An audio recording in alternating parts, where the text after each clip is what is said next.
주님의 이름으로 사랑하고 축복합니다. 자, 오늘 말씀 제목 한번 우리 크게 한번 읽어볼까요? 시작.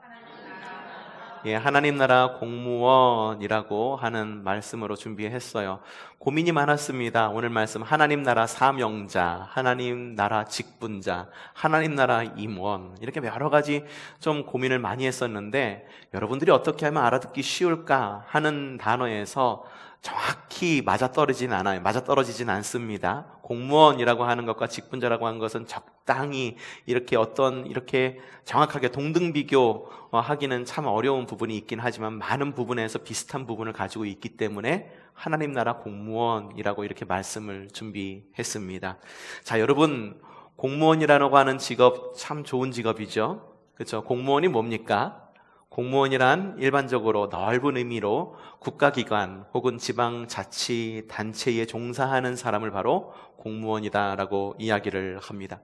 공무원을 우리가 선호하고 공무원에 대해서 좋은 그런 마음을 가지고 있는 이유는, 그 직업에 대해 좋은 마음을 가지고 있는 이유는 공무원이라고 하는 그 직업은 수입과 그리고 자리가 안정적입니다.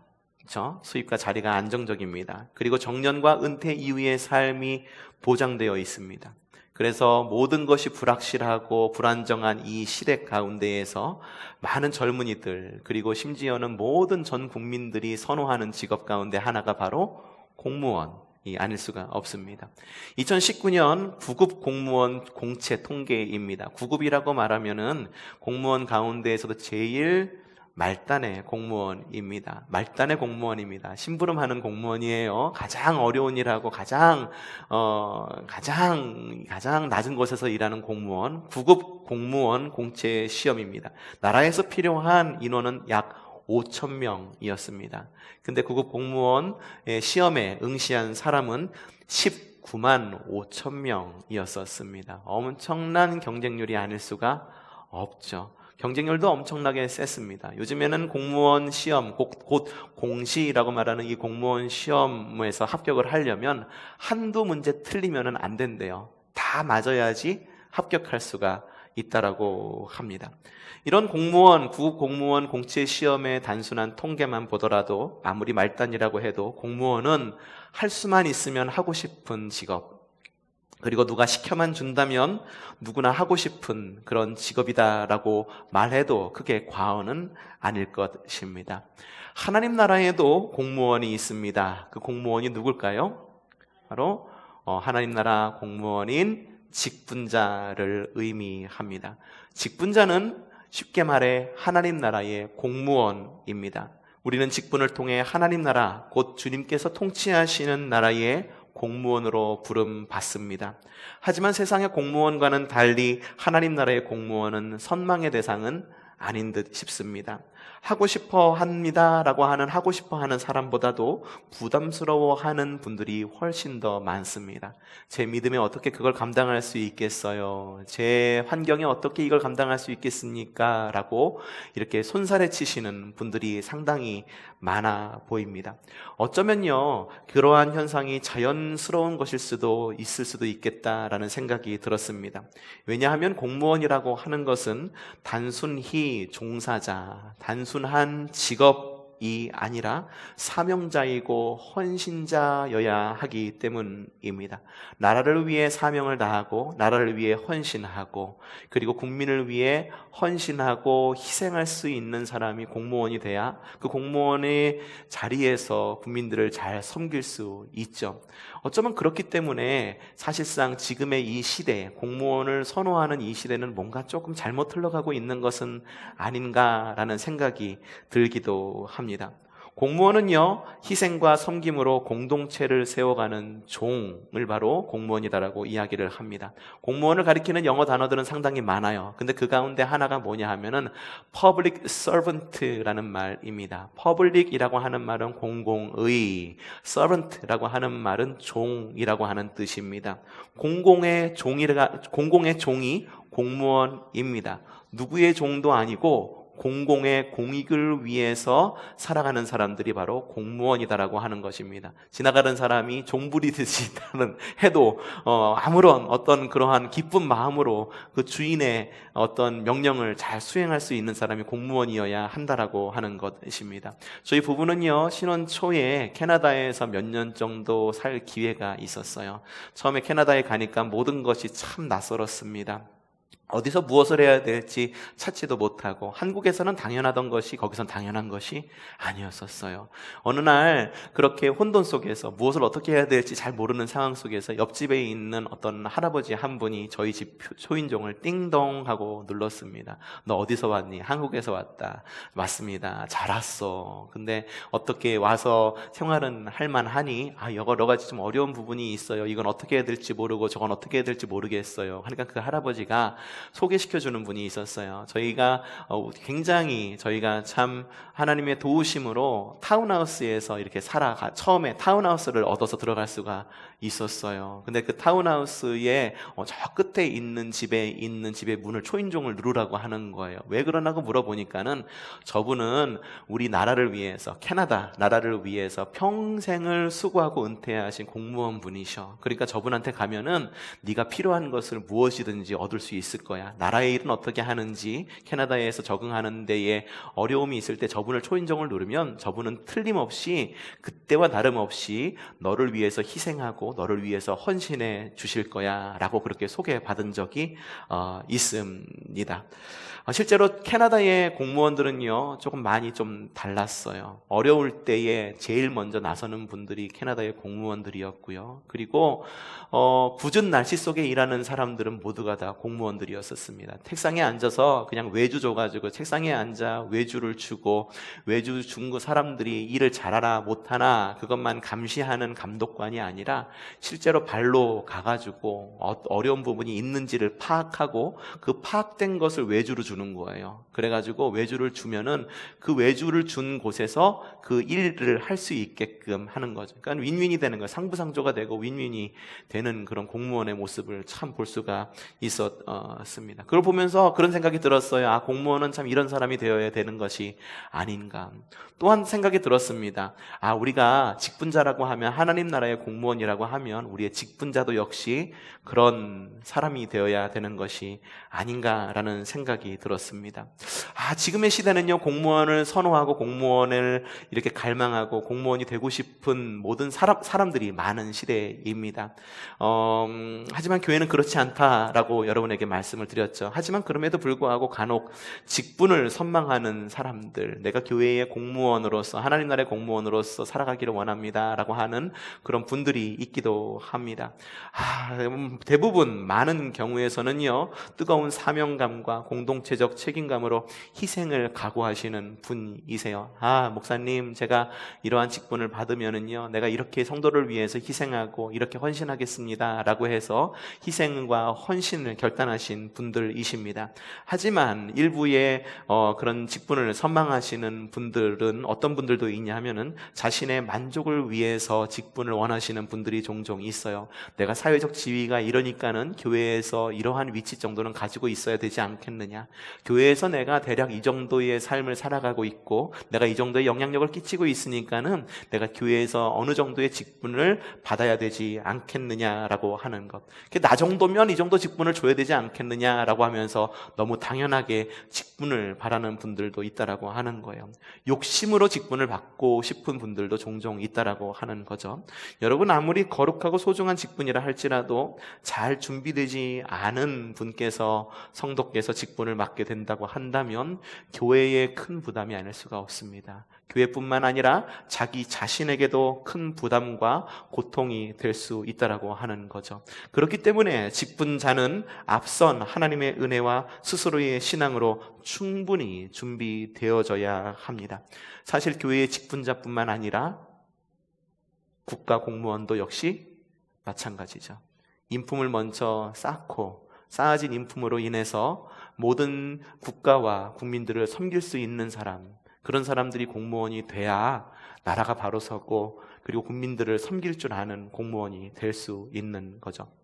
앞서도 이야기했듯이 직분자는 하나님 나라의 공무원입니다. 동등 비교는 어렵지만 매우 흡사한 점이 많습니다. 공무원이 국가와 국민을 위해 헌신하듯, 그리고 공무원과 국가가 떼어 놓을 수 없듯 직분자도 역시 교회와 성도를 위해 희생하고 헌신하는 사람이 바로 직분자입니다. 공무원이 국가와 떼어 놓을 수 없듯 직분자와 교회 역시 불가분의 관계라는 것을 기억해야 합니다. 마찬가지로 국가와 국민을 위한 아무런 희생도 없이 이기적으로 자기 자신의 자리만 지키려는 공무원을 우리가 뭐라고 이야기하나요? 철밥통이라고 이야기를 합니다. 그렇게 이야기하듯 교회 내에서도 교회 내의 교회와 성도가 어떻게 되든, 교회가 어떻든, 교회가 망해가든 어떻게 되든 그냥 교회 안에 숟가락만 얹으려고 하고 그냥 내 신앙만 지키려는 직분자 역시 건강한 직분자라고 말하기가 참 어렵다라고 하는 것입니다. 직분자는 성도 위에 군림해서 자기 희생 없이 누군가가 희생하기를 기다리고 희생할 사람 줄 세워가지고선 그때그때마다 성도들을 희생시키는 사람이 직분자가 아니라 스스로의 희생과 헌신을 통해 교회와 성도를 살리는 사람이 바로 직분자다라는 것입니다. 감리교에서는 이러한 직분자를 임원이다라고 이야기를 하고, 임원은 곧 집사와 권사와 장로를 지칭합니다. 곧 직분자는 무엇이냐? 직분자는 개인의 신앙뿐만 아니라 교회를 세워가는 성도입니다. 이전까지는 나 자신만을 위한 신앙이었었어요. 내 신앙 하나 지키기에 급급했어요. 하지만 내가 직분을 받습니다. 집사를 받습니다. 권사를 받습니다. 장로를 받습니다. 그러면은 그때는 나만 생각하는 것이 아니라 교회를 걱정할 줄 아는 성숙함이 있어야 건강한 직분자라고 하는 것입니다. 성도의 삶을 돌아볼 줄 아는 그런 사람이 건강한 직분자라고 말씀드리는 것입니다. 교회의 직분은 참 신비롭습니다. 세상에 있는 공무원들은 높이 올라갈수록 군림합니다. 하지만 교회에 있는 직분자들은 만약에 그 높낮이가 있다라고 친다고 한다면 높아질수록 낮아지는 그런 신비의 사명이 바로 직분이다라고 하는 것입니다. 그렇다면 이러한 신비의 사명은 누가 주는 것일까요? 국가와 국민이 공무원을 뽑듯 교회와 성도가 직분자를 뽑는 것일까요? 물론 표면적으로는 그렇게 보입니다. 기획위원회와 그리고 당회를 거쳐서 사람들이 반대하십니까? 찬성하십니까? 손 들고 적법한 절차에 의해서 직분자를 뽑다 보니까 직분이라고 하는 것이 마치 교회에 있는 사람들이 모여서 회의해서 그냥 적절한 사람을 뽑는 것으로 생각이 드는 경우도 있습니다. 하지만 성경에는 그 원리에 대해서, 기본 원리에 대해서 뭐라고 이야기하고 있느냐? 함께 읽어보도록 합시다. 자, 시작.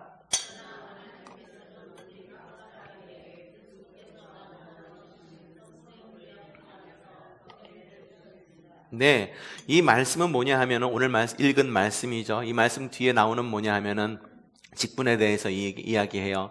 누구는 말씀 전하는 사람, 누구는 섬기는 사람, 누구는 이러면서 직분에 대해서 쭉 이야기하는데 그 직분에 대해서 무엇이다라고 먼저 전제를 하고 이야기하고 있나 하면은 바로 그리스도께서 나누어 주시는 선물이다라고 이야기를 하고 있는 것입니다.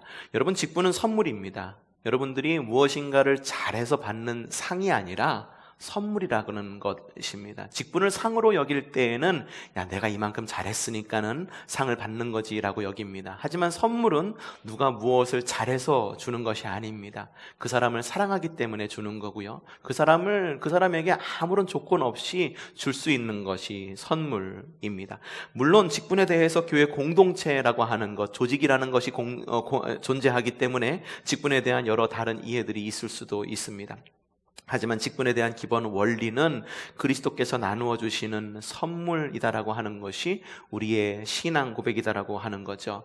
우리는 선물로 직분을 받았습니다. 공짜로 직분을 받았습니다. 특별히 우리 교회에서는요, 직분을 받을 때 어느 교회와 마찬가지로 집사 받으려면 얼마 내시고 권사 받으려면 얼마 헌금하셔야 됩니다. 장로 받으시려면 최소한 어느 정도 헌신할 수 있어야 장로를 받을 수 있습니다라고 그렇게 기준을 정해놓고 직분을 드리지는 않습니다. 제가 그렇게 드리지 않는 이유, 교회 공동체에서 그렇게 하기로 결의한 이유는 결코 그건 옳은 방법이 아니다라는 생각이 들었기 때문입니다. 오히려 근데 그거 아십니까?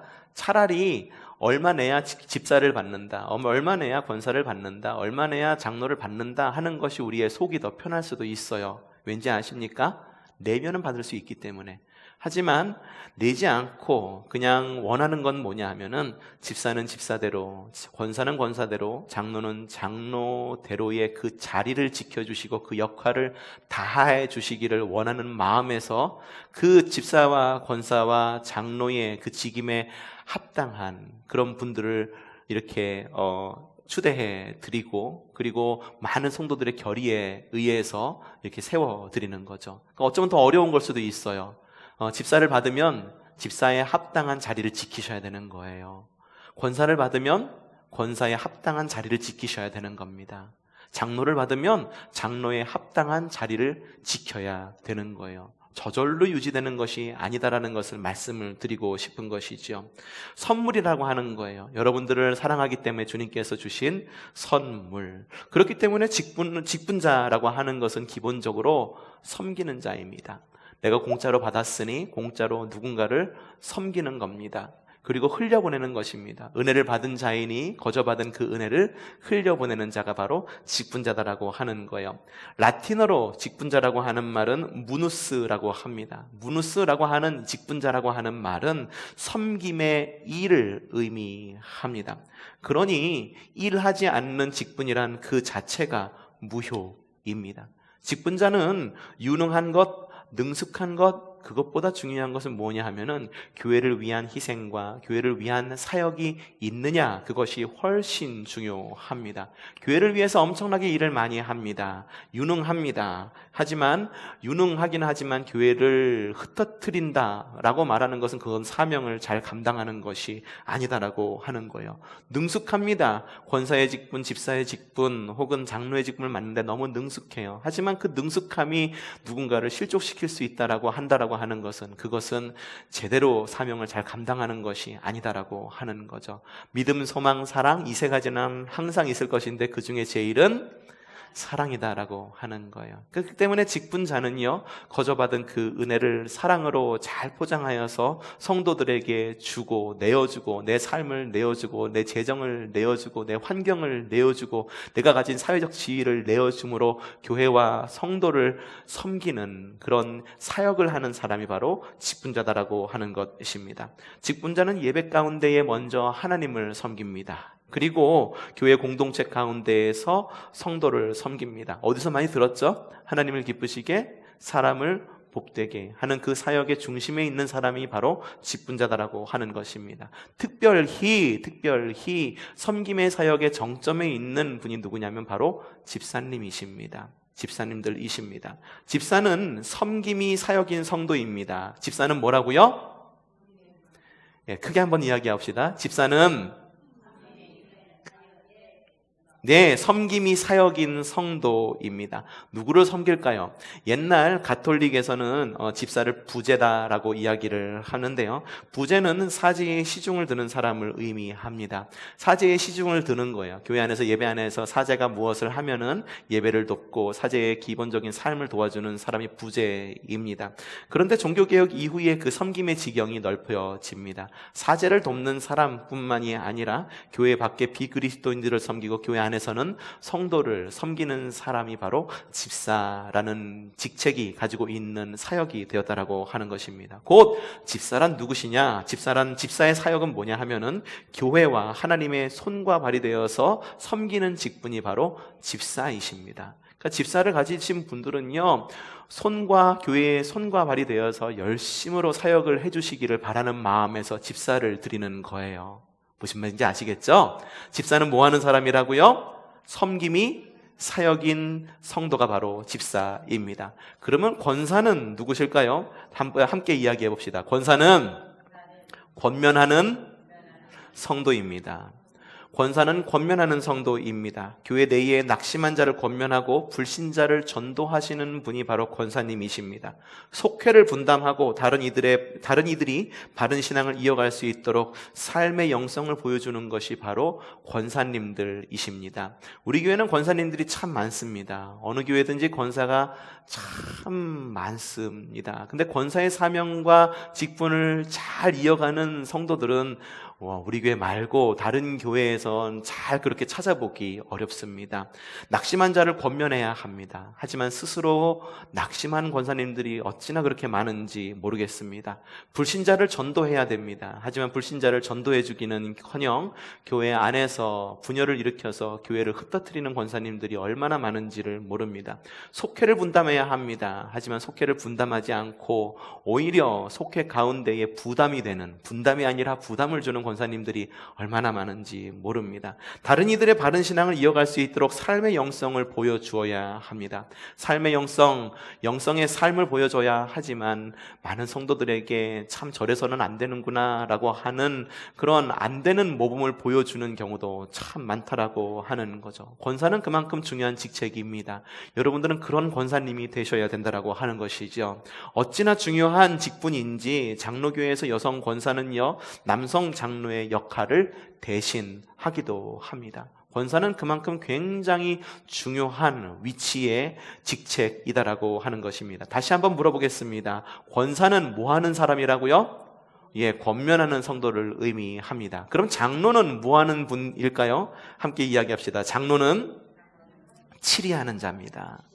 장로님들은 치리하는 분들이십니다. 곧 목사와 협력하여서 교회의 질서를 유지하고 말씀에 따라 다스리는 직분이 바로 장로입니다. 무엇에 따라서요?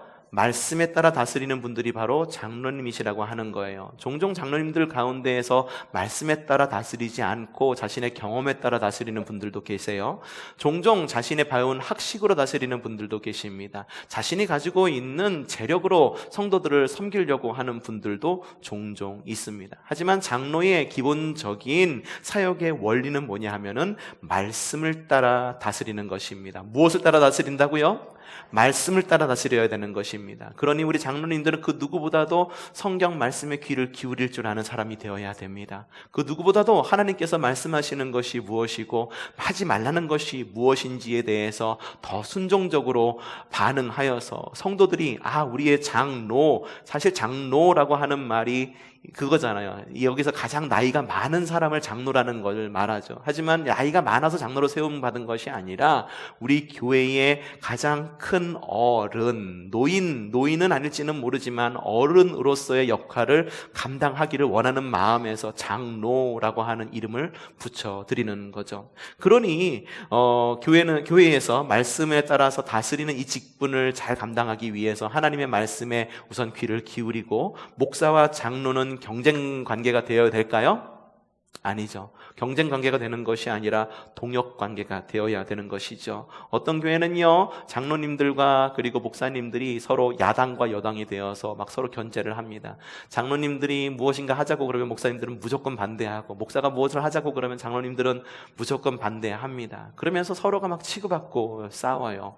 그러한 장로와 목사의 관계는 바람직한 관계의 모습이 아닙니다. 장로님들과 목사와의 관계, 그리고 장로님들과 모든 사역자와의 관계, 장로님들과 모든 성도와의 관계는 곧 동역의 관계가 되어야 된다라고 하는 거죠. 이런 동역을 어떻게 이루어 가느냐? 바로 성도와 관계함으로 다스리는 것, 그것이 장로의 직임입니다. 성도와 만나고 소통함으로 다스리는 것, 그것이 바로 장로의 직임이다라고 하는 것이죠. 이러한 다스림, 소통과 관계함으로 다스리는 이것을 무엇이다라고 하냐면 이것을 바로 신방이다라고 이야기를 하는 것입니다. 신방은요, 목사만 하는 것이 아닙니다. 장로님들도 신방의 의무가 주어집니다. 감리교 교리와 장정에 여러분들 명확하게 명시가 되어 있습니다. 장로님들은 목사를 도와 신방을 합니다. 전에 있었던 교회에서 장로회가 있었어요. 이 장로회에서 하는 주일날 하는 가장 큰 사역 가운데 하나는 뭐냐면은 주일 낮 예배를 마치고 장로님들끼리 모여서 아주 간단하게 기도합니다. 그 다음에 하는 것은 장로님들끼리 조를 나누어서 그 교회의 병상 가운데 있는, 병원에 입원해 있는 성도들을 장로님들이 다 돌아가면서 주일날 다 방문을 해요.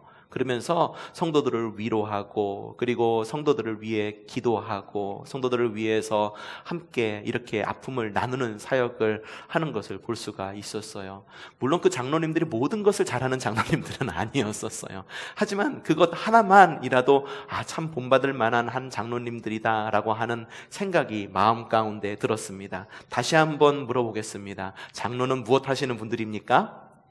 치리하는 분들이십니다. 무엇으로 치리하는 분들이십니까?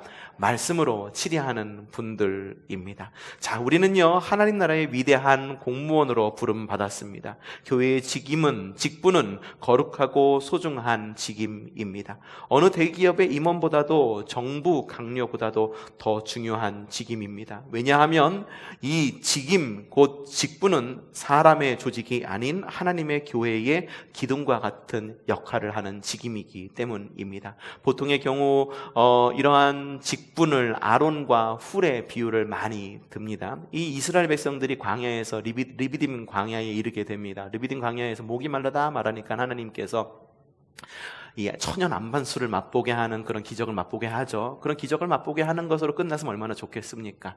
그런데 바로 그때에 아말렉이 이스라엘 백성들을 쳐들어옵니다. 하는 수 없이 모세는 여호수아 너는 나가서 그들하고 싸워. 대신 나는 높은 곳에 올라가고 그곳에서 기도할 테니까 넌 나가서 싸워. 하나님께서 분명히 우리와 함께 해주실 거야 라는 마음을 갖고 모세는 기도하러 산으로 올라갑니다. 함께 올라간 두 동역자가 있었어요. 그 사람이 바로 아론과 훌 입니다. 아말렉과 전투를 막 하는데 모세가 손을 높여서 막 기도할 때에는 이스라엘 백성들이 이깁니다. 근데 모세도 사람이었던지라 손이 어떻습니까? 온종일 들 수 있을까요? 여러분들 이렇게 손 들고 학교에서 이렇게 벌 받아보신 적 있으시죠? 어땠어요? 한 1시간 들고 있으면 손이 저릿저릿하고 점점 내려옵니다. 선생님이 어떻게 합니까? 똑바로 안 들어? 라고 그렇게 말하곤 하죠. 모세도 역시 힘들었을 거예요. 그러다 보니까 손이 점점 내려옵니다. 점점 내려오니까는 누가 이깁니까? 아말렉이 이기는 거예요. 그래서 아론과 훌이 안 되겠다 싶어갖고 모세의 팔 오른편과 왼팔을 갖다가 한쪽씩 붙들고 모세의 팔이 내려오지 않게끔 돕습니다. 자신들도 힘들었을 거예요. 그리고 한낮부터 밤까지 싸웠으니까 얼마나 힘들었겠습니까? 그 힘들었음에도 불구하고 결국 아론과 훌이 모세를 도왔어요. 도왔기 때문에 누가 이겼을까요? 이스라엘이 이겼을까요? 아말렉이 이겼을까요? 이스라엘이 이길 수 있었던 것입니다. 이것이 바로 직분자라고 하는 거예요. 직분자라고 하는 거예요. 서로가 서로를 돕고 서로가 서로에게 힘이 되어주는 것, 희생이 되어서 힘이 되어주는 것, 그것이 바로 직분자라고 하는 것입니다. 우리가 집사와 권사와 장로로서 그 직임에 맞게 각 부서에서 역할을 충성되게 감당할 때 주님의 교회는 성숙하고 성장하게 됩니다. 그리고 이 세상은 정의롭고 아름다운 세상이 됩니다. 직분자로 부름받은 여러분을 축복합니다. 직분자로 부름받은 여러분의 앞길에 하나님의 인도하심이 있기를 바랍니다. 앞서서 아론과 훌의 이야기를 이야기했죠. 아론과 훌로 도움으로 인해서 여호수아와 모세는 힘을 내서 그 전쟁에서 이길 수가 있습니다. 그래서 거기서 이긴 바로 그 땅의 이름을 뭐라고 말했냐면은 바로 여호와 니시라고 이야기를 합니다. 그 여호와 니시의 하나님이 여러분들과 함께 하시기를 주님의 이름으로 축복합니다. 은혜로 직분을 받았으니 그 은혜를 성도와 세상을 향해 흘려보내고 건강하고 성숙한 직분자로 다짐하시고 그리고 직분자로 쓰임받는 여러분들이 되시기를 주님의 이름으로 축복합니다.